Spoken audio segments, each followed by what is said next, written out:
Salut à tous, ici Zaroid de retour des playoffs de l'Overwatch League où San Francisco a été sacré champion du Stage 2, des playoffs que j'ai eu la chance de commenter sur le plateau d'O-Gaming. Mais avant de vous en parler dans un Zaromètre spécial, je vous poste aujourd'hui l'interview de Poco qui était mon invité dans mon talk la semaine dernière sur Twitch. Poco pas qualifié pour ces playoffs, Poco qui revient sur la saison pas simple de Philadelphia Fusion et son statut dans l'équipe. Poco qui annonce aussi qu'il participera bien à la Coupe du Monde avec le 6. Et enfin Poco qui nous dit ce qu'il pense des All-Stars où il a été invité. Bon, comme toujours avec Poco, une interview c'est spécial, hein, c'est ce qui fait son charme. Des fois il semble un peu ailleurs sur sa planète, mais il fait passer des messages, il fait entendre sa musique particulière. Et quand on ne s'y attend pas, il envoie une ou deux punchlines ou une fulgurance. Bon, je vous laisse avec lui et on se retrouve juste après. Allez, la transition est faite, vous voyez Poco, voilà, maintenant par contre je peux plus bouger, je peux plus regarder le chat ni rien, mais au moins on est ensemble Poco, au moins on te voit, et ça fait plaisir. Il est un tout petit peu plus de 20h, voilà, on a un tout petit peu de retard, mais évidemment c'est la technique.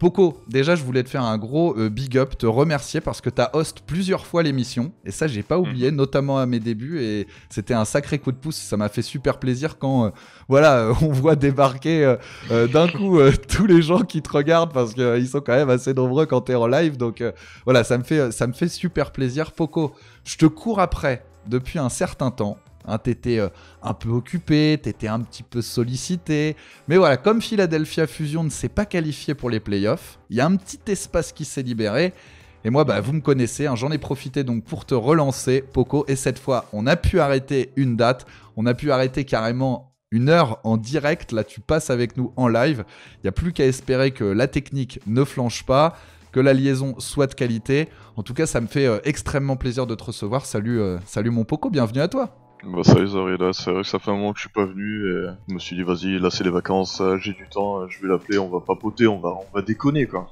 On va pas faire que déconner, Poco. Je sais que t'aimes bien ça, mais j'ai quand même quelques petites questions sérieuses. Moi, en tout cas, je suis toujours content de pouvoir parler avec toi, de répondre aussi à la curiosité de ceux qui me suivent, hein, qui régulièrement me disaient mais pourquoi tu fais pas Poco, t'as fait Fefe, t'as fait Hip, t'as fait Soon, Ben Best, t'as fait AKM, t'as fait Unco, mais il est où Poco? Quand est-ce qu'il arrive Poco? Quand est-ce que voilà, on peut le voir et échanger avec lui? Il est là, Poco. Notre patience a été récompensée. C'est juste plus difficile de t'attraper qu'à l'époque où t'étais chez Gamers Origin. Tu me conviendras que voilà, moi j'ai pas attendu que tu sois en Overwatch League ou en équipe de France pour faire des sujets avec toi et pour parler de tes anciennes équipes. C'est vrai. À l'autre bout du monde, ça m'a changé. Alors Poco, on va commencer par lever une ambiguïté sur un sujet sérieux. Alors concentration s'il te plaît. On m'a dit que lors d'un de tes streams, t'avais annoncé que tu ne ferais pas la Coupe du Monde cette année. T'étais sérieux ou pas? Parce que, voilà, je te fais préciser, comme il t'arrive de déconner assez souvent, hein, t'as ce petit côté trublion. Est-ce que t'étais sérieux, Poco, quand tu disais que tu n'allais pas participer à la World Cup 2019? Aïe, le sujet de la World Cup en première question. Tu penses pas au watch time sur YouTube?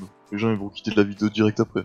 Non, pour le coup je déconne, je pense que je vais la faire là, cette année la World Cup. Mais après, je peux comprendre les gens qui la font pas parce que le timing est serré. Et, franchement, c'est épuisant de foot tryhard l'Overwatch League et ensuite de renchaîner pour foot tryhard la World Cup. Mais non, moi pour le coup, je pense que dans l'idée, je vais la faire.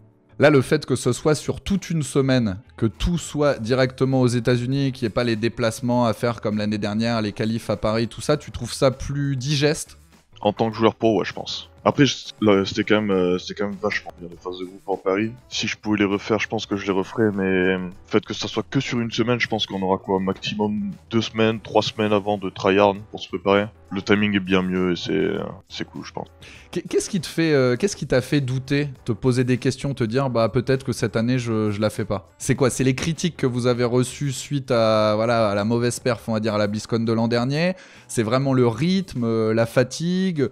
C'est juste que voilà, comme Uncall disait, lui c'est aussi pour profiter de sa famille, de ses amis, mais pour laisser également la chance, on va dire, à d'autres de venir. C'est quoi toi les raisons qui font que tu aurais pu ne pas y participer? Ça aurait plus été pour le schedule compliqué. Moi, l'an dernier, faut savoir, j'ai fait les finales de l'Overwatch League. Après, je suis rentré et on a enchaîné sur les practices pour les playoffs. Enfin, c'était vachement enchaîné quoi comme timing. Ça me dérangeait pas trop à ce moment-là parce que c'était la première World Cup que je faisais l'an dernier. Du coup, j'étais là en mode vas-y, go tout donner, ça va être cool.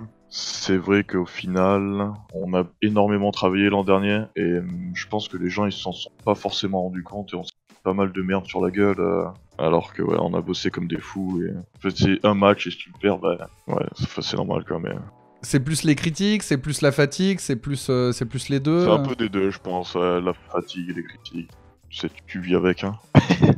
Ah ouais, j'ai envie de dire, ça fait à partir du moment où tu deviens une personnalité que tu t'exposes, tu t'exposes à des compliments, mais c'est vrai à l'inverse aussi à des critiques. Après, j'imagine que t'es capable aussi de faire, tu sais, un peu le tri. Il y a des critiques qui sont constructives, qui sont bienvenues, même si voilà, elles peuvent piquer un petit peu l'orgueil. Puis il y a plein de méchancetés gratuites. Ça, j'imagine qu'aujourd'hui, ça te touche plus. Non, ouais, les messages tu les lis et même pas tu réfléchis en fait, t'es là, oh, next, hein. Il a rien compris, il a un problème dans son cerveau, c'est pas grave pour lui. Alors Poco, l'autre jour, Unco, quand il est venu la semaine dernière, il témoignait du rythme et de la pression de l'Overwatch League. Toi, c'est l'un des trucs que tu mettais en avant, là, le fait que voilà, le rythme marathon, on est épuisé. Il parlait aussi d'une forme de blues, tu vois, quand le soir, il se retrouve un petit peu tout seul dans sa chambre, qu'il est coupé de ses proches. Il disait même se faire chier à certains moments, s'ennuyer. Est-ce que c'est quelque chose qui te parle aussi ? Après, nous, affiliés, on est dans une Game Vegas, comme tu peux le voir, et du coup, moi cette année j'ai mon propre appartement tout seul, mais j'essaie d'y aller juste pour dormir quasiment, ou même si j'ai d'autres trucs à faire, j'y vais, mais j'essaie de rester un maximum avec mes mates et rigoler et déconner avec eux le soir. Parce que, ouais, non, je peux comprendre un coach qui est, au final, si t'as pas tes potes qui veulent sortir le soir, ou t'as pas ta copine, t'as pas ta famille, du coup, il y a moyen que tu te fasses chier et tu viennes un peu triste, mais non, c'est pour ça que j'essaie de sortir un peu plus le soir maintenant, surtout que c'est les vacances, genre essayer d'aller faire des hot tubs, des restaurants avec eux, et... ouais non je peux comprendre un coup, pour le coup sur ce sujet-là. Il y a plein de joueurs qui rêvent de débarquer en Overwatch League, tu vois, c'est vraiment un objectif, c'est le Graal pour beaucoup. Je t'avais déjà posé la question il y a 1 an et demi, quand tu venais justement de rejoindre Philadelphia Fusion, je t'avais posé cette question, Poco, être joueur pro en Overwatch League, c'est une vie de rêve ou c'est une vie de chien ? Un peu des deux. Moi, après, je pense que c'est quand même une vie de rêve parce que si j'étais pas là, je pense que je serais en train de galérer dans la vie. Ouais, de réfléchir à ça. Mais genre, le matin, je me réveille et je me dis putain, vas-y, allez, je vais aller stream et je vais rigoler, je vais jouer à un jeu que j'adore et je suis payé, je suis à Los Angeles. Non, pour le coup, je pense que c'est vraiment une vie de rêve. Mais en même temps, il y a quand même le côté où il y a la pression et t'es loin de ta famille, t'es loin de tout le monde et. Enfin, il n'y a pas que des points positifs et. Ouais, des fois c'est difficile, mais bon. C'est quoi le plus dur pour toi, Poco ? Ouais, peut-être être éloigné de ma famille, je pense. Là, tu les as pas vus depuis combien de temps ? Je suis rentré, c'était avant la World Cup, du coup ça va faire 6 mois peut-être. Là, t'as pas prévu d'y retourner pendant la trêve ? Et non, parce que j'ai le All-Star. Ah mais oui. Du coup, le All-Star c'est dans 1 semaine et bah, c'était pas rentable. Mais je vais les faire venir aux US pour qu'ils voient comment ça se passe. Et quand tu vois aujourd'hui par exemple le succès de Ta quand t'es en stream, etc., enfin t'as vraiment une grosse fanbase, on voit quand même pas mal de joueurs pros qui décident de mettre leur carrière entre parenthèses pour justement s'en concentrer uniquement sur le streaming, quoi. Comme tu dis, faire un petit peu le con, te marrer, etc. avec tes viewers. Ça, c'est une facette du métier, entre guillemets, mais ça pourrait devenir un métier à temps plein. Toi, à côté, t'as le côté joueur pro où tu dois t'entraîner, et là, j'imagine que tu peux pas faire le con, quoi. Enfin, faut que tu sois à fond, faut que tu respectes les horaires, faut que tu respectes les stratégies, faut que tu joues à certains moments où t'as pas forcément envie de jouer, toujours à Overwatch. Est-ce que cette question, elle se pose un petit peu dans ta tête à te dire, ouais, est-ce que justement, j'en ai pas marre de toute cette pression et je me concentrerai pas uniquement sur voilà, le côté stream, le côté fun, finalement ? Non, pas pour le moment. Pour le moment, je pense que je veux vraiment devenir joueur pro. Enfin, continuer, quoi. Tant que je suis bon, tant que j'ai ma place, tant que mes coéquipiers veulent de moi, je pense que c'est... Enfin, c'est vraiment quelque chose que je veux faire, jouer sur une scène et représenter au maximum mon équipe. Et bien sûr, je laisse la porte ouverte au streaming, c'est pour ça que je stream de façon assez régulière. Quand je serai à chier au jeu, j'ai une porte et que j'aille pas travailler à Leclerc en mode caissier, t'as vu ? Ouais, c'est ça, que tu puisses continuer à vivre en fait de ta passion et garder ce côté fun. Alors on va parler du côté un petit peu plus sérieux, Poco, on va revenir sur le début de saison de Philadelphia Fusion. Moi je vais être honnête avec toi, j'attendais mieux. Ok. Ouais, sur toute la saison ou juste le stage 2 ou... Bah, sur le stage 1, sur le stage 2, tu vois, dans le stage 1, même si vous avez terminé 3ème, et que vous êtes allé jusqu'en demi-finale, moi personnellement j'étais resté sur ma faim. Et dans le stage 2, là vous terminez 11ème, 3 victoires, 4 défaites. Quelle est ton analyse en fait? Parce que au début de saison, je m'en souviens, et même avant le stage 2, moi je fais toujours ce petit jeu des power rankings. Et quand on regarde en fait sur le papier votre équipe, le potentiel que vous avez, et qu'on voit un petit peu ce qui se passe sur, on va dire sur scène ou en match, même si je considère qu'il y a quand même eu une progression en fin de stage 2 où c'était mieux. Mais voilà, moi j'attends plus. Toi, c'est quoi ton analyse par rapport à ce début de saison 2019? Je pense que c'était déjà, on a pas fait un truc dégueulasse. Se qualifier pour les playoffs, comme tu l'as dit. On a loupé un match contre Mayhem parce que. Enfin, nos raisons, quoi. Mais non, on a fait un bon stage 1 pour moi. Stage 2, on avait un schedule très difficile, on le savait. La méta a toujours pas changé, du coup, on était pas forcément super confortable dans cette méta, c'est pas celle qui nous représente le mieux. Et on a fait 3-4, bon, 3-4 en finale, schedule très difficile, on n'est pas content, mais on n'est pas en mode putain, c'est la merde, t'as eu. Enfin, nous, l'objectif, de toute façon, l'objectif final, c'est de se qualifier pour les playoffs général. Tout ce qui est stage playoff, tout ça, bon, c'est que du bonus, hein, tu le sais, mais ouais, vraiment se qualifier pour les playoffs général et après gagner nos matchs petit à petit, et on est ok, je pense. On est pas si mal. Ouais, mais moi je pense que vous pouvez faire mieux. Toi, parce que l'année dernière, on avait vraiment senti un souffle, une vraie dynamique d'équipe. Vous étiez capable d'aller taquiner les meilleurs. Vous aviez tapé London, vous aviez tapé New York. Enfin, à chaque fois que Philadelphia Fusion jouait contre une autre grosse équipe, on était là en mode c'est une affiche, quoi. C'est vraiment le gros match de la semaine. Or là, j'ai l'impression, moi, sur cette saison, que c'est un petit peu plus compliqué, tu vois, même si les résultats sur le stage 1 étaient là, vous aviez quand même un calendrier ultra favorable. Là, sur le stage 2, je suis d'accord avec vous, c'était plus compliqué, mais j'ai le sentiment que vous pouvez encore monter d'un cran, tu vois, que vous pouvez vraiment faire partie du top 3, top 4, top 5. Est-ce qu'aujourd'hui, toi, tu considères Philadelphia Fusion comme encore une équipe top 5? Je pense, ouais. Ouais, top 5, 6. Je pense vraiment que sur la fin de la saison 2, dommage qu'on ait eu des matchs très difficiles, sinon... Enfin, de la stage 2, pardon. Sinon, je pense qu'on aurait pu battre beaucoup d'équipes, en fait. Genre, à chaque fois, on continue de progresser, et... Enfin, là, ça s'est pas forcément montré contre Choc, mais on avait un assez bon niveau en codes sur la fin de la stage 2, là. Mais qu'est-ce qui vous manque alors, tu le disais, pour taquiner, par exemple, des équipes comme SF Choc? Un petit peu de folie, je pense. Non, qu'est-ce qui nous manque? Je sais pas, les Chocs, ils sont bons, hein. Ils sont bons, les cons, mais qu'est-ce qui nous manque à nous? C'est difficile de le dire. Au début de la saison, par exemple, vous aviez un énorme travail à faire, je trouve, sur la méta. Pour apprendre à maîtriser la méta, qui doit faire quoi, les positionnements, quand il faut être agressif, quand il faut être plus passif, plus défensif, quand il faut jouer la contre-attaque. Comment gérer aussi les ultis? On l'a vu au début, c'était un petit peu le bordel. Là, on sent que semaine après semaine, vous cochez un certain nombre de cases, mais néanmoins, qu'il vous manque, tu vois, toujours... alors, tu disais de la folie peut-être, mais ce petit truc en plus pour... Quand on a Philadelphia Fusion face à San Francisco Shock, qu'on soit là en mode, ça va être un putain de match, ça va être serré, quoi. Je pense que, comme je t'ai dit, la méta c'est pas forcément favorable. On a des superstars de DPS qui sont pas forcément sur leur rôle, ils sont très bons hein, sur ce qu'ils font, mais je pense que si on les met sur des DPS, ils vont tout déchirer. Je pense que c'est peut-être ça qui nous manque. Une nouvelle méta. Une nouvelle méta, mais ça, on sait jamais quand elle va arriver, mon beau Poco. Bon, à ma foi, on prie, hein, si je te dis. Bah ouais, mais je sais pas, moi, parce que si du coup la méta reste telle qu'elle, vous n'avez pas cherché par exemple à développer votre propre style, je vais pas dire à la Chengdu Hunters, mais un style peut-être plus orienté, triple DPS, pour justement remettre un Carpe sur, pourquoi pas sur une Fatale, sur un IQO, sur Hanzo dans certaines situations. Toi, on t'a vu aussi jouer un petit peu Sombra, t'as ce côté... assez flexible, on va dire. Est-ce que c'est un style de jeu sur lequel vous allez capitaliser ou vous allez rester sur la 3-3 GOAT? Je pense pas qu'on va changer sur des compos exotiques. C'est pas notre style de jeu, on a essayé un peu en scrim mais non, ça nous ressemble pas. Mais je pense que, ouais, comme je t'ai dit, niveau gods, on était vraiment bon, on avait vraiment développé un bon truc à la fin de la stage 2. Non, je pense qu'on aurait pu battre 90% des équipes sur la fin de la stage 2. Dommage qu'on ait eu Choc qui nous casse la gueule. Là, quand vous jouez en scrim, par exemple, les grosses équipes, on parlait du top 5, les London Spitfire, les Gladiators, les New York Excelsior, tout ça, les Vancouver Titans, il y a match. Il y a match, ouais. Enfin, c'est juste Choc, en vrai, c'est notre counter, c'est quand à chaque fois qu'on les joue, ils nous démolissent et on n'arrive pas. En fait, ils jouent comme nous, mais ils jouent mieux, en fait. Du coup, on pourrait bien jouer quand même. Ça doit quand même être intéressant, du coup, de jouer contre eux, puisque ça vous donne des pistes derrière de progression. Ah ouais, bien sûr, non, ils jouent vraiment très très propre et chaque VOD review, t'en apprends tellement sur quoi faire, comment le faire et enfin, c'est vraiment insane. Est-ce qu'il y a un fossé entre, allez, on va dire le top 2 Vancouver Titans, San Francisco Shock et le reste des équipes? Toi, est-ce qu'il y a vraiment un gros écart de niveau entre ce top 2 et le reste du top 5, top 6, top 7? Non, je pense pas. Comme je t'ai dit, il y a que Shock qui nous détruisait la gueule. Je pense que Titan, on aurait pu les battre. New York, on aurait pu les battre aussi. Mais ouais, non, sur la fin, il y a vraiment que Shock qui nous mettait vraiment mal. Après, est-ce qu'il y a un fossé entre les équipes? Je sais pas, dur à dire. Ça dépend des jours, je pense. Ouais, le top 3 est fort. Hein. S'ils jouent sans faire d'erreur, c'est très très dur de les prendre.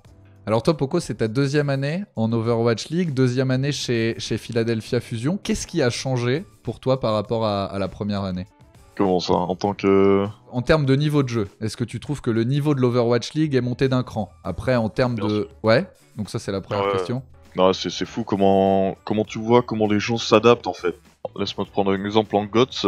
Avant, il y avait Grave into Diva Bomb, mais les gens ils se sont rendus compte que en fait, si tu gardes ton Grave en deuxième, plus personne meurt de la Diva Bomb. Du coup, pour contrer ça, tu vas Grave en premier, la Diva elle va full matrice le Grave, comme ça la Zarya qui est dans le Grave elle va pas pouvoir Grave. Ton Reinhardt il va se faire full matrice, il va pin quelqu'un en dehors du graviton, et vous allez gagner le fait parce que le mec il sera mort et ça sera un 5v6. Et du coup ça tu te rends compte qu'il y a des micro-méta qui se font dans la méta et c'est juste super insane de se rendre compte que les équipes évoluent de chaque scrim à chaque scrim et c'est genre super impressionnant et super intéressant de jouer quand des très bonnes équipes qui s'adaptent et tout et t'en apprends tous les jours et franchement c'est ouf.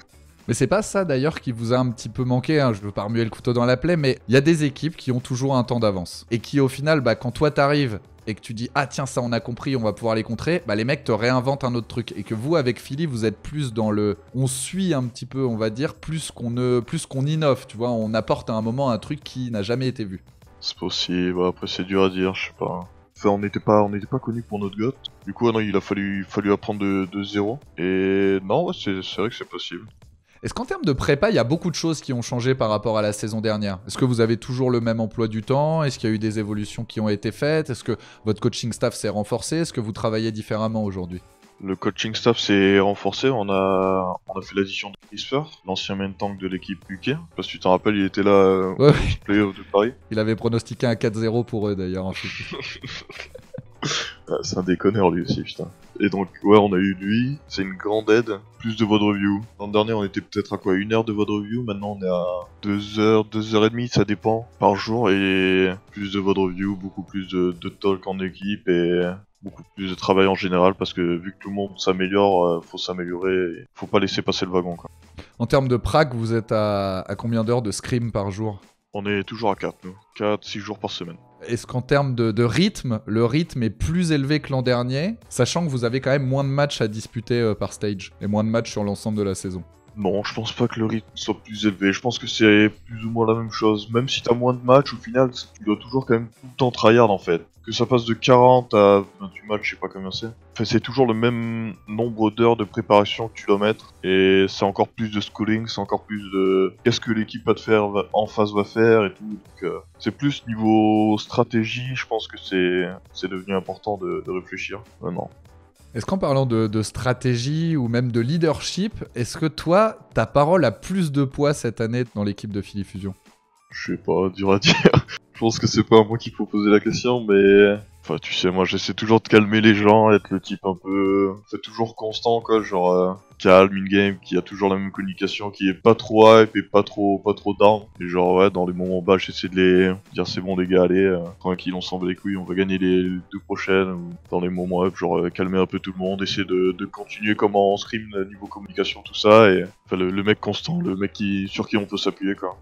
Et dans les VOD reviews, les strat talk, tout ça, parce que moi, tous les gens qui ont bossé avec toi, Poco, il y en a plein qui m'ont dit ouais, Poco, franchement, c'est un monstre, il a une énorme vision de jeu, etc. Même quand on avait bossé un petit peu ensemble avec l'équipe de France, moi, je t'avais dit mais vas-y, Poco, partage tes idées, tu vois, t'as de bons trucs, etc. Est-ce que tu le fais là avec Philly Fusion? Bah non, frère. Mais pourquoi? Non, mais des fois si j'ai des idées brillantes, genre qui me sortent du cerveau en mode oh là là, c'est la lumière. La fulgurance. Mais en vrai, non, je suis un peu un branleur moi sur les bords. Pas celui qui a beaucoup parlé, genre. Je vais laisser les autres parler, s'ils disent une connerie, je dis qu'est-ce que tu dis hein? Ça, c'est pas bon ce que tu dis. Mais non, ouais. Tu le dis ça? Ouais. Tu le dis ou tu dis rien? Non, si je dis. Je suis pas celui qui va faire toutes les strats et tout. C'est bon. Je suis pas le mastermind. C'est qui le leader de l'équipe, le mastermind? Ikeo, il aime bien être vocal, après les coachs. Après, on parle un peu tous, mais ouais, je pense plus Ikeo, je pense. Ah, l'an dernier, tu me disais que c'était Carpe qui parlait le plus.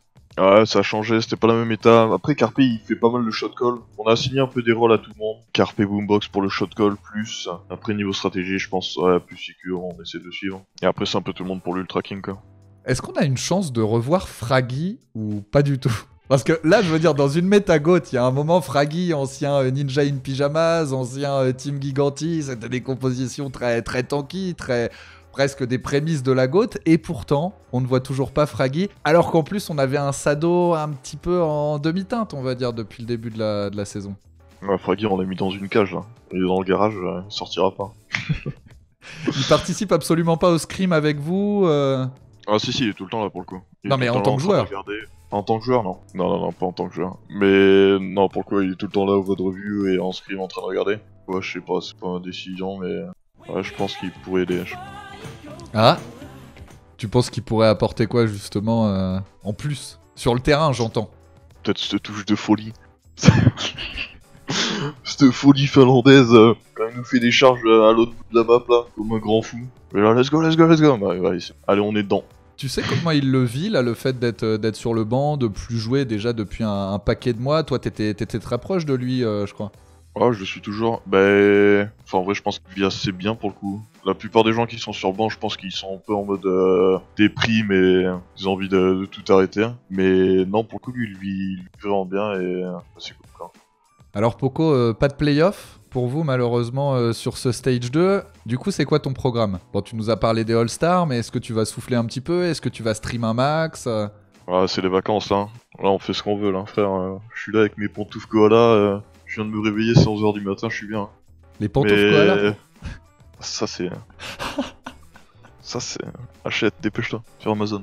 Non, qu'est-ce que je vais faire? Je vais, ouais, stream le matin. Après, tu manges la nourriture de la chef. Après, tu fais ce que tu veux. Je vais aller à la gym, je vais aller à la piscine, je vais courir, je vais aller à Six Flags. Enfin, franchement, tu fais ce que tu veux. Tu peux aller à l'arena voir les playoffs et tout. C'est des concours tractés, quoi. Tu vas les suivre quand même un petit peu les playoffs, tu vas aller directement sur place? Vite fait, ouais, je pense. Je pense que je vais aller sur place pour regarder le match des Dallas. Mhm. Je vais être là, je vais les encourager pour qu'ils perdent. Non, juste chill, essayer de se déconnecter un peu du jeu et recommencer la stage 3, la stage 3 bien, quoi. J'ai une petite question de Tetsuya qui m'a fait un don et qui dit: peux-tu demander à Gaël comment il trouve la cuisine de chef Heidi, je pense, vu qu'il fait des sons orgasmiques à chaque fois qu'il y goûte, il nous fait baver sur son stream à l'heure du dîner le coquin. Ah, pour le coup, ça bouffe, c'est fou, hein. Franchement, la nourriture qu'elle fait, c'est une dinguerie. Même là, ça sent trop bon. Je peux pas te mentir, j'ai envie de mettre en pause l'interview pour aller chercher ce qu'il y a à manger, mais je le ferai pas. Je le ferai pas, je reste professionnel. Mais Ah, non, pour le coup, encore un petit effort. Mais pour le coup, ouais, est-ce que ça fait du bien de souffler? Parce que j'avais pareil un abonné qui me posait cette question. Il disait voilà, quand on est une équipe qui sur une fin de stage rentre dans une bonne dynamique, commence à avoir quelques déclics, etc. Alors lui prenait l'exemple des Valiant, mais on pourrait parler aussi des fusions, puisqu'il y a eu quand même cette montée en puissance en termes de qualité de jeu. Est-ce que le fait qu'il y ait une coupure comme ça d'un coup entre deux stages, une coupure en plus là d'un mois, c'est préjudiciable, on va dire, pour la suite, parce que ça casse cette dynamique, ou au contraire ça permet justement de recharger les batteries et de réattaquer l'entraînement, la préparation et le stage 3 encore plus en forme? non, je pense que ça permet de recharger les batteries, hein. Oublie pas ce qu'on apprend là, c'est des acquis maintenant. Genre, on a tout noté dans le cerveau et si la méta c'est encore GOTS, bah je pense qu'il nous fera juste une petite semaine de réadaptation et on est bon. Mais non, je pense que c'est toujours bien d'avoir un break. Genre de souffler, d'arrêter de foutre tryhard tous les jours, tout le temps, et de mettre ton cerveau sur off et juste d'aller déconner en rocket, quoi. Le côté compétition, la scène, tout ça, c'est un truc où tu te dis bon ça va, un mois sans ça, je vais m'en passer, je vais survivre. Oui, ouais, non, ça, t'inquiète. Surtout quand tu sais qu'il reste deux stages et les playoffs après, non, c'est tranquille. Autant se préserver. Et là, le fait d'aller voir les playoffs, tu disais, tu vas aller encourager les copains français de Dallas contre Vancouver, ça te fait pas genre, t'as pas une espèce de boule au ventre en mode, mais j'ai les boules de paillettes, quoi. T'arrives à te détacher, quoi. Oui. Mais en vrai, si tu fais pas les stages de playoffs, t'as plus de vacances. Et ça, il avait pas vu venir, ça, les Dallas. Là, ils ont loupé le coche. Ils se sont dit, putain, on va faire les playoffs, mais non. C'est pas le bon calcul. Mais non, ouais, qu'est-ce que je te dis, on les a pas fait, ils les ont fait, je suis content pour eux. Hein. On sent, je sais pas, j'avais l'impression, l'année dernière, il y avait, tu sais, cet état d'esprit vraiment de compétiteur, genre on lâche rien, même si vous étiez assez chill, mais quand vous perdiez ou quoi, il y avait ce côté, tu vois, genre une espèce de rage, quoi. Et là, j'ai l'impression que c'est un petit peu moins présent du côté des Philly Fusion. Je vais pas dire qu'on vous sent moins impliqué ou moins concerné, mais c'est en mode, ouais, bon bah... On a perdu, ouais, on fait pas les playoffs, bon bah... Ouais, on fait pas ci, ouais, on a perdu une map contre telle équipe, bon, tant pis. Bon, après ça c'est plus moi qui suis un peu en mode baléquisme. Mais non, en vrai on veut tout en gagner. Hein. C'est une carapace ça, ce côté un peu ouais je m'en fous, ou t'es vraiment en mode ouais bon ok quoi. Moi je suis plus concentré sur la façon dont je joue, plus que la victoire ou la défaite. C'est vraiment, si je joue très mal et qu'on gagne, ça va vraiment me faire chier, je vais vraiment me remettre en question pour essayer de fixer des choses. Moi si je joue bien et qu'on perd, bah ça va me faire chier quand même de perdre. Mais... je vais être là au fond de moi, je vais dire j'ai tout donné, mais il va falloir quand même bosser en équipe pour qu'on fixe la merde qu'on a fait quoi. Et donc là concrètement sur cette fin de stage 2, que ce soit par rapport à tes perfs individuels ou les perfs collectifs, t'étais en mode content quoi. Ouais, j'ai un peu merdé sur la fin. Enfin j'ai fait quelques erreurs et même en équipe on a fait quelques erreurs. On aurait pu jouer mieux en vrai, mais je te dis ça arrive. Hein. On n'est pas tous parfaits. Si t'as un regret par rapport à un truc où vous auriez pu être meilleur, c'est quoi? Notre positionnement, la façon dont tu positionnes en GOT avant, enfin, comme je t'ai dit, les petits swaps dans la méta, avant tu jouais tout derrière le Reinhardt, t'essayais de casser le shield, t'essayais de jouer le shield pressure, mais maintenant c'est plus comme ça que ça se joue, maintenant il y a le Reinhardt qui est au milieu, la D.Va et la Zarya ils essaient de se mettre en mode triangle, genre tu tires le Reinhardt dans le dos et comme ça si l'équipe adverse il va sur la D.Va, il y a ta Zarya qui est free et ton Reinhardt qui prennent full dégâts et... je pense que le positionnement ça a été le truc le plus important qu'on aurait dû changer plus tôt pour nous mettre en bien, mais on l'a vu au milieu de la stage 2 et c'est un peu tard. Poco, dans une méta où Zarya n'a jamais autant été joué, t'as pas un peu les boules d'être sur D.Va? Bon, ma foi, tu sais, je suis habitué, hein. C'est job safety en vrai D.Va. Hein. D.Va elle sera toujours là et jamais je finirai au pôle emploi en jouant D.Va. Hein. C'est ça qui est bon. Mais ouais, non, j'aimerais bien jouer D.Va, Zarya, pardon. Enfin, on n'a pas d'autres joueurs de D.Va, du coup, la question ne se pose pas. Là, il y a les All-Stars qui arrivent, tu le disais, c'est la semaine prochaine, 15-16. T'as été surpris, t'as été flatté d'avoir été retenu? J'ai été trahi. Comment ça? Trahi par mon stream. Ah bon? Non, je déconne, c'est une blague. Non, j'étais, pour le coup, content, très content, génial, les All-Stars. Du coup, t'as pas l'air convaincu. Si, l'an dernier je les ai fait. Enfin, c'était en réserviste, j'étais pas sélectionné dans le top 6. Mais cette année, ouais, pour le coup, top 6, beau gosse, hein. Franchement, c'est bien, C'est la barbe, ça, tu crois ou... Je pense que c'est la barbe qui a fait son petit effet. Les gens, ils se sont dit, oh, putain, lui, on va le voter, lui. C'est un bar. Franchement, il a du charisme et tout, allez, c'est bon. C'est notre champion. T'es le seul à avoir été élu, on va dire, dans les principaux invités, hein, pas ceux qui ont été ajoutés en plus de chez Philadelphia Fusion. Aujourd'hui, t'es le joueur le plus populaire chez Philly Fusion. T'es passé devant un Carpe, t'es passé devant d'autres joueurs qui avant étaient un peu les star players. Est-ce que je suis passé devant Carpe, dur à dire, je pense pas. Je pense que Carpe c'est toujours la star de l'équipe, hein. Il est trop fort du coup. Non, c'est toujours l'image de Philly, je pense. Mais ouais, c'est possible que je sois en deuxième. Après, je fais pour quoi. J'essaie de build ma brand au maximum, j'essaie de stream tous les jours, j'essaie de faire augmenter mes chiffres sur mes réseaux sociaux. Et du coup, je pense que ça se passe quoi. Bah, on voit aussi Philadelphia qui te met vachement en avant, en tout cas de plus en plus. On t'avait vu notamment sur l'un de leurs derniers teasers, la petite scène sous la douche, ce côté leader, etc. C'était assez chouette, quoi. Ouais, non, c'est cool, hein. Vachement cool pour moi qu'ils me mettent en avant. Les All-Stars, Poco, honnêtement, moi je vais te dire franchement, en tant que... Voilà, moi j'aime la compétition, j'aime les matchs qui comptent, pas les trucs pour du beurre ou quoi. Si on me demande de les commenter, je vais le faire, j'aurai le sourire et je vais faire le job. Mais toi, de ton côté, est-ce que c'est un truc qui t'excite? T'es là en mode, ouais, trop bien, je vais jouer aux côtés de machin, de trucs, on va essayer de battre ci, ça, on va avoir plein de mini-jeux, etc. Ou t'es en mode, bon, je le fais parce qu'il faut le faire. Et au fond, j'ai l'impression que tu préférerais presque avoir des vacances, quoi. Ça, hein, non, pour le coup, je le fais parce qu'il fait le faire. Ah non, je m'en fous de ça. Hein. En vrai, je pense que tout le monde s'en fout un peu. Hein. Enfin, c'est 2 jours au final, 2 jours. Non mais c'est 2 jours qui te bloquent, c'est 2 jours en plein milieu quoi, qui t'empêchent de... Enfin je veux dire c'est 2 jours, après peut-être tu vas avoir encore une petite semaine de pause, mais derrière va y avoir la préparation du stage 3 à faire. C'est ça, hein. Ah mais on n'a pas le choix de toute façon. J'ai été sélectionné, du coup, non, faut le faire. C'est pour ça que tu disais que t'avais été un peu trahi par ton chat en fait, parce que les gens ont voté massivement pour ça, c'est toi. Et que tu leur avais dit non les gars, laissez-moi partir en vacances tranquille. Des vrais fumiers, je les retiens. Bon alors Poco sur ce stage 3 là, vous n'allez affronter aucune équipe du top 4 actuel. Là, c'est le moment de se relancer, c'est le moment de bien se replacer aussi dans le classement général. Ah là, on se frotte les mains, là c'est parti. Hein. Allez hop, 7-0, toujours plus haut. Non, mais... non, mais en vrai, c'est le moment là. On a eu un dur schedule pour le stage 2. Et là, le stage 3, faut qu'on assure, faut qu'on ait un max de win. Est-ce qu'il y a un adversaire en particulier, je vais pas dire qui vous fait peur, mais qui sur le papier où tu dis celui-là ça va être le match sur lequel il va pas falloir se rater. Vous allez jouer Hangzhou Spark en semaine 1, Gladiators et Boston Uprising en semaine 2, en semaine 3 vous jouerez Atlanta Reign, en semaine 4 nouveau match face à Boston Uprising, et en semaine 5 vous serez à l'Atlanta Reign Home Stand. Donc voilà, vous irez directement sur Atlanta, un petit peu à l'image de ce qui s'est passé à Dallas il y a une dizaine de jours, et vous affronterez Washington Justice et Shanghai Dragons. Ok, là je connaissais pas le schedule pour le coup. Mais je pense que les premières semaines vont être les plus difficiles. Gladiator et Spark, je pense que ça va être les adversaires les plus difficiles qu'on aura. Bah ouais, va pas falloir chier dans la colle. Et du coup, ouais, non, si on commence bien, normalement on est censé bien finir. Les matchs à Atlanta, c'est un truc qui t'excite quand t'as vu un petit peu ce qui s'était passé à Dallas. Alors, on va y venir parce que la grande finale, ça a été annoncé officiellement, se jouera à Philadelphia Fusion. Mais là, de changer d'air aussi, de quitter la Blizzard Arena pour aller à Atlanta, découvrir une nouvelle scène, tout ça, ça fait du bien de varier un petit peu les plaisirs. Ah de ouf, ah non, ça fait toujours du bien d'aller voir des nouveaux publics, des nouveaux horizons, des nouvelles foules. Mais ce que je fais avec un couteau dans la main, putain, terrible. Ouais, un vrai fou, je vais garder ma banane. Mais non, ouais, non, en vrai c'est cool hein, de sortir. En plus j'ai vu la scène là-bas, c'est un espèce de grand théâtre avec plein de balcons et tout. Non, ça va être fou, en vrai. Après se déplacer tout le temps, je sais pas si ça va être mieux la saison prochaine. Va falloir voir comment ils gèrent ça, mais non, se déplacer de temps en temps, je pense que c'est pas mal. C'est un truc qui te fait peur, ça ? De devoir bouger tous les mois, de faire par exemple, je sais pas moi, 3 semaines en Europe, 3 semaines aux États-Unis, 3 semaines dernières en Corée, 3 semaines en Chine.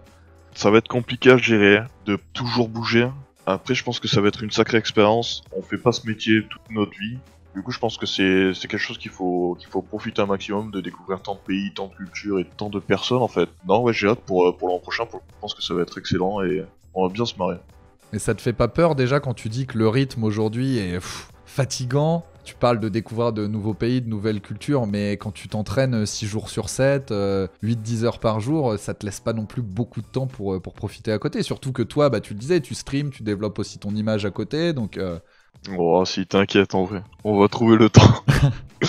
On va le trouver le temps, mais ouais, non, après ça va être à Blizzard de voir comment ils vont gérer ce système. Hein. Vous n'avez pas d'infos pour l'instant ? Des joueurs tout le temps. Très peu, non. On vous a rien dit, on vous a pas dit, bon, a priori, vous allez passer tant de temps à Philly l'année prochaine, ensuite vous bougerez à tel endroit, on vous a rien dit.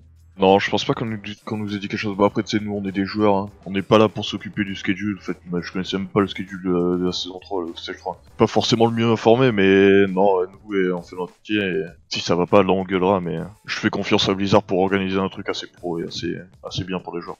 Je voulais te poser cette question, là, parce qu'on parlait un petit peu, ça fait du bien de voir d'autres scènes, d'autres ambiances. Elle est comment, là, sur cette deuxième saison, l'ambiance à la Blizzard Arena ? La Blizzard Arena, elle est remplie ou elle est vide ? Parce que nous, on voit pas trop sur les images. Blizzard est assez malin, tu vois, pour cacher quand il y a personne dans le public ou nous montre que le premier rang. Mais ça donne quoi cette saison par rapport à la saison 1 ?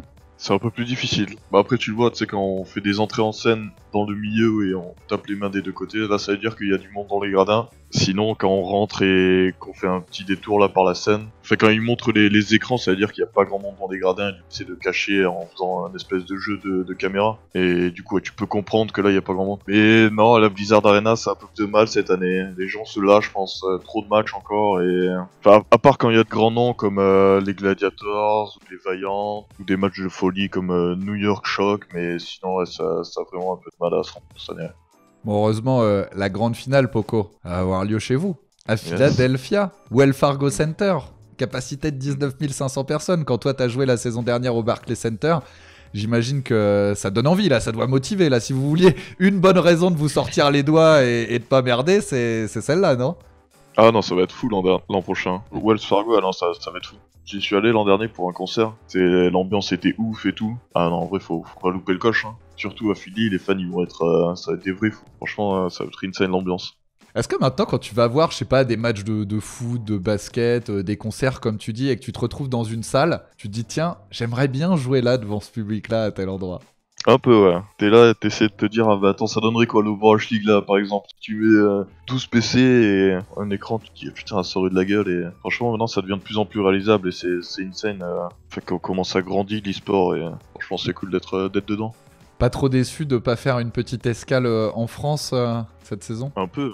En vrai, un match au Stade de France, ça aurait été le feu aussi, hein. Oh là, ça aurait été l'ambiance, quoi. Tu Mais penses bon. qu'on remplit, allez, même je sais pas, 30 ou 40 000 personnes avec un public français?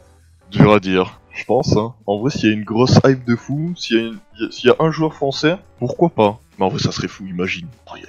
Ah, ça serait excellent. J'aimerais hein. bien. Nous, on demande que J'aimerais ça, bien hein, un mais jour, bon, hein. voilà, la World Cup, ils ont décidé de pas faire de nouvelles étapes. C'est un peu triste. Tiens, d'ailleurs, bon, tu disais que tu participais, je reviens un peu sur le sujet avant d'aller un peu plus loin, mais le fait que là, la World Cup, tu vois, ils aient coupé un peu le budget, que tout ait lieu aux États-Unis, qu'il n'y ait plus d'étapes en France, en Corée, en Chine ou ailleurs. T'as réagi comment, toi, quand t'as vu les nouvelles arriver? Tu t'es dit, ah, tiens, c'est bon signe, ou tu t'es dit, ah, mince, ça pue?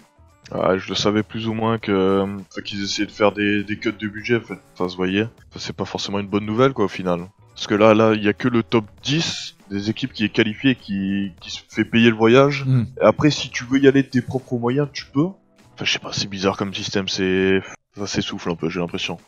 Est-ce que le fait que Philly, par exemple, investisse sur une nouvelle salle, enfin voilà, vous avez vu les plans, ça a été diffusé, ça a l'air assez énorme. Ce qu'on voit avec la World Cup, c'est peut-être un peu inquiétant, mais d'un autre côté, quand tu vois les sommes qui sont investies, est-ce que tu dis que l'e-sport Overwatch va bien? L'e-sport Overwatch aura un bel avenir?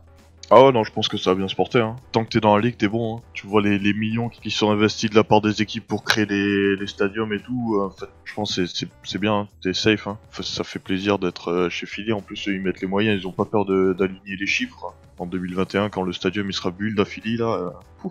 En parlant de chiffres et tout, bon, sans nous donner les chiffres, mais ils t'ont bétonné ton contrat, toi, entre la saison 1 et la saison 2. Ouais, c'est bien possible. Ouais. C'est bien possible qu'il m'a arrangé un petit truc. Non, mais ils ont sécurisé, quoi. Ils savent que t'es un star player, que t'as une bonne image, que voilà, la communauté française, elle est aussi assez énorme et que, bah voilà, une équipe comme Philly en a besoin. Hein. Moi, il y a plein de gens qui me disent j'adore Philly parce que, bah, il y a Poco. Ils savent que c'est important aussi. Ouais, ils en ont conscience, t'inquiète. Du coup, là, t'es tranquille. C'est quoi? C'est un contrat d'un an renouvelable ou ils t'ont fait signer un contrat un peu plus long? Comment ça se passe?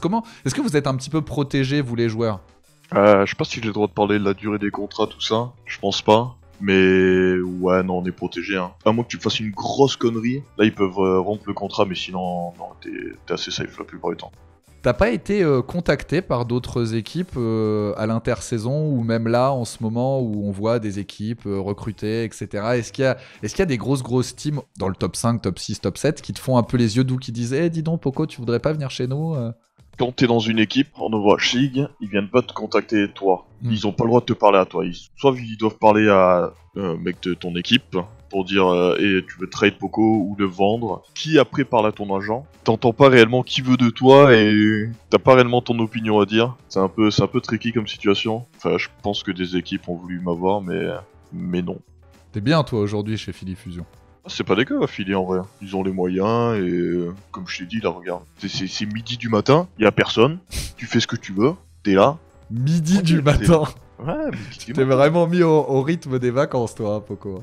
Ah oui, là, au calme. J'allais prendre un petit cocktail dans la piscine là tout à l'heure, tu vas voir. Alors je te posais la question parce qu'il y a pas mal de gens qui disent ouais Paris ils ont un petit souci au niveau du off-tank et tout, mais pourquoi ils prennent pas Poco? Il est français, il est très très bon, etc. Bon déjà je pense qu'en termes de budget ça doit être compliqué d'aller te chercher parce que t'as j'imagine ce qu'on appelle un buy-out en fait, il faut payer le transfert. Poco il est pas gratuit hein, pour le faire venir d'une équipe à l'autre, soit vous le tradez avec quelqu'un qui est plus ou moins de la même valeur, soit vous faites un bon gros chécos, c'est comme ça que ça se passe, on est d'accord. Ah, c'est ça. Hein. Après, est-ce que Philadelphia va me laisser partir? Je sais pas. Hein. Tu sais, c'est pas moi qui gère ça, mais c'est une histoire de gros sous et moi je reste en dehors. Vous avez quand même votre mot à dire ou pas du tout? Si demain, par exemple, tu vois, je prends l'exemple de Ark, qui était chez New York Excelsior, qui apprend presque du jour au lendemain, bon bah tu vas aller jouer pour Washington Justice, et le mec limite est pas au courant, il a même pas son mot à dire. Si toi, demain, bah tiens Poco, tu vas aller jouer chez Paris Eternal, c'est comme ça, le trade est fait, c'est bon, on a signé les papiers, tu prends l'avion, non, let's go. s'ils veulent, ils me disent casse-toi là, et prends tes salopards de tongs et, et tes vieux slips là et dégage chez eux, bah, moi je suis là, bah ok. Mais si par exemple je me sens pas bien dans l'équipe et je leur dis, je peux plus rester là, bah Ils vont chercher un endroit pour me laisser partir. Enfin, c'est un peu ouais, un peu précaire. Hein. Tu contrôles pas forcément ton destin. Hein. Ouais, ça c'est assez inquiétant entre guillemets. Du jour au lendemain, tu peux apprendre que eux n'ont plus trop envie de toi et comme tu dis, pour une histoire de sous, paf, tu pars dans une autre équipe. Et là, en gros, si c'est le cas, t'as pas le droit de dire non. T'as pas le droit de poser ton veto et de dire non, non, mais moi je reste. Après, si l'équipe veut plus toi, c'est quoi? C'est soit tu vas sur le bench, soit tu vas dans une autre équipe. C'est quoi le mieux? Je sais pas, hein. Dur à dire. Heureusement, ça va. J'ai l'impression que Philly a encore bien envie de toi et que toi, t'as aussi bien envie de Philly. Poco, un petit mot avant de te laisser partir sur Paris Eternal. Je voulais en parler avec Funka juste avant, mais on n'a pas eu l'occasion, on n'a pas eu le temps. Est-ce que toi, tu es surpris ou pas du tout par son parcours, on va dire, plutôt transparent, quoi. Un début de saison assez compliqué pour Paris Eternal. Aïe aïe aïe, transparent, le mot est lâché.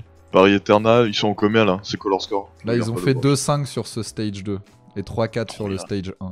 Ouais, c'est pas fou, hein.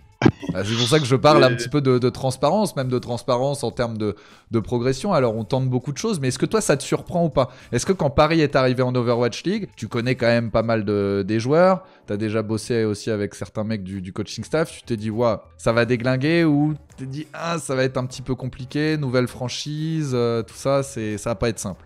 Bon, c'était tous dit que Paris, leur moment de briller, c'était dans une méta GOTS. Stage 1, j'ai l'impression qu'ils sont pas mal démerdés, à part sur la fin, parce qu'ils ont eu un schedule assez dur sur la fin.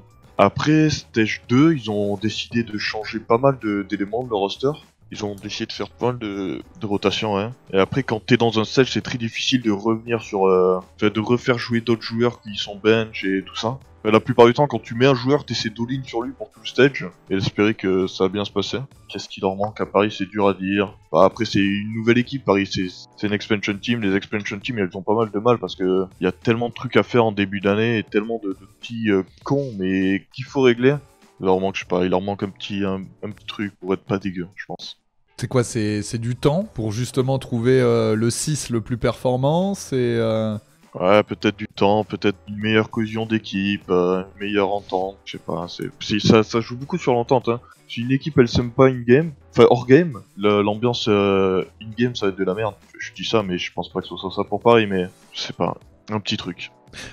Toi, par exemple, qui est chez Philly Fusion, où vous avez plein de nationalités différentes, il y a des styles de vie qui sont complètement différents. Toi, tu le disais, en tant que Français, voilà, quand t'es en pause, t'aimes bien sortir, t'aimes bien t'aérer un peu l'esprit, t'aimes bien faire du sport, t'aimes bien profiter des potes, etc. Il y a d'autres cultures où c'est pas vraiment le cas. Tu le disais aussi, vous faites beaucoup de choses tous ensemble. Il y a vraiment ce côté un peu famille. Chez Paris Eternal, on le sait, il y a des Européens de différents pays, il y a des Français aussi, il y en a pas mal. Est-ce que le fait qu'on ait des façons de vivre différentes, ça peut vraiment jouer aussi sur les performances? Ah bien sûr, hein. Prends mon exemple, là, le matin je me lève à 10h, la plupart du temps je stream, ça emmerde toute la maison. J'emmerde tout le monde, j'y réveille tous, c'est fou. Du coup, ouais, j'essaie de m'adapter, j'essaie d'être un peu plus silencieux, de stream un peu plus tard, tout ça. Enfin, y a pas mal de choses, quoi. Par exemple, les Coréens, ils vont pas forcément manger la même nourriture que nous, ils vont pas forcément faire les mêmes activités, tout ça. Ouais, pour une nouvelle équipe, c'est des petits détails, mais c'est des trucs que tu dois prendre en compte, et faut vraiment que tu mettes tes joueurs le mieux possible, et que tu les chouchoutes un peu, genre. Enfin, parce qu'on est un peu tous jeunes, on est un peu cons, du coup, il suffit juste qu'il y ait un petit truc que t'apprécies pas, et que tu vas peut-être pas te donner à 100%, et... si tout le monde ne donne pas à 100%, ça va créer des tensions, et après les tensions, ça crée des gens qui veulent plus jouer avec d'autres gens, et c'est la merde, quoi. Et puis le problème, c'est que quand les résultats ne suivent pas, ça a un impact supplémentaire en fait. Parce qu'encore tu gagnes, même si t'apprécies pas les mecs avec qui tu joues, mais tu gagnes. Ça passe à peu près, mais dès que tu commences à perdre, est-ce que c'est pas là où justement ça s'envenime encore davantage dans une équipe? Ah ouais, là ça snowball, et après ça... Si le staff fait pas un bon travail pour ressouder l'équipe, ça explose, et c'est pas bon, faut pas exploser. Ouais, faut faire cet effort de s'ouvrir à tout le monde, d'être pote avec tout le monde, de dire hey, how are you doing? Enfin, moi, c'est ce que j'essaie de faire, quoi. Le bon teammate, le mec qui déconne, qui je me prends pas au sérieux, je m'en fous, et ouais. Après, c'est le coaching staff, on essaie de vraiment être une équipe, quoi. Pas être plusieurs groupes dans une équipe, c'est pas bon, c'est pas faire ça. Sinon, ça va créer des tensions, et c'est pas. Ouais, mais c'est pas. Ça marche aussi dans les deux sens. Le coaching staff peut faire du bon boulot si derrière les joueurs, tu vois, suivent pas forcément ou adhèrent pas au truc. Comment tu fais? Ah, je sais pas, hein. Commence à gifler, hein. Il met des grosses gifles comme ça derrière la tête, allez, c'est bon. Toi là. Est-ce que t'es toujours en contact avec les anciens bros de Gamers Origin, Ib, Ben Best, avec les anciens aussi de l'équipe de France, Sou, Nonco Est-ce que vous voyez un petit peu en dehors? Ouais, on se voit régulièrement, ouais. On se fait des petites bouffes là, à côté à LA. En vrai, ouais, on se fait des petites soirées avec AKM, Unco, Demon, Nip, Ben. Des petits restos et tout, c'est calme, hein. En vrai, c'est cool. Y a pas de tension entre les Français dans l'Overwatch League, pour le coup. C'est vraiment bonne ambiance et c'est cool. Poco, je vais te libérer et te remercier en tout cas d'avoir passé du temps avec nous parce que ça va faire 1 heure comme ça qu'on échange. J'ai mis de côté les petits problèmes techniques. Comme d'hab, toujours très sympa de discuter avec toi. Amuse-toi bien pendant les All-Stars, Poco. Bah nickel, merci bien. Putain de All-Star fou. Ah bah merci Zaruid de m'avoir invité, c'est toujours un plaisir de parler avec toi. Et quand tu veux la prochaine fois. Hein. Ah bah écoute, moi c'est quand tu veux toi, mon Poco, parce que moi la porte elle est grande ouverte. Hein. Tu reviens, que ce soit en live comme ça devant le chat, etc., directement pendant l'émission, ou qu'on fasse quelque chose en différé comme on avait l'habitude de faire avant. Je vous souhaite un très bon stage avec Philadelphia Fusion. J'ai peut-être été un petit peu dur des fois dans certaines de mes vidéos, mais j'essaie d'être honnête en fait, vraiment de dire ce que je pense et ce que je vois. Et comme je te le disais, voilà, moi j'attends mieux de Philly et je suis certain que vous pouvez faire beaucoup mieux. Donc je vais suivre de très près votre parcours et à très bientôt, Poco. Ça marche, à bientôt. Bisous, Zaro. Ciao, ciao, mon Poco, bye bye. Voilà, alors il y a dans cette interview toute la palette de Poco, du sérieux au moins sérieux, hein, c'est comme ça, c'est le personnage. Une façon aussi peut-être de se protéger, de brouiller les pistes en tout cas. Merci à lui, belle saison à Poco, belle saison à Philadelphia Fusion. Que vous soyez séduit ou irrité par sa personnalité, hein, vous conviendrez avec moi que c'est toujours un sacré joueur et qu'il détonne et s'est construit une image à part dans le petit monde de l'Overwatch League. Alors maintenant dites-moi d'ailleurs dans les commentaires ce que vous pensez du personnage, du joueur Poco. Mon prochain invité Overwatch League sur la chaîne sera Fefe, le head coach de Paris Eternal avec lequel on fera un bilan du stage de projection stage 3. Donc si vous avez des questions, posez-les dans les commentaires. Moi je ferai le tri et une sélection derrière pour l'interview. Je vous laisse là-dessus, on se retrouve très vite sur la chaîne. D'ici là, e-sportez-vous bien. Zaroid over.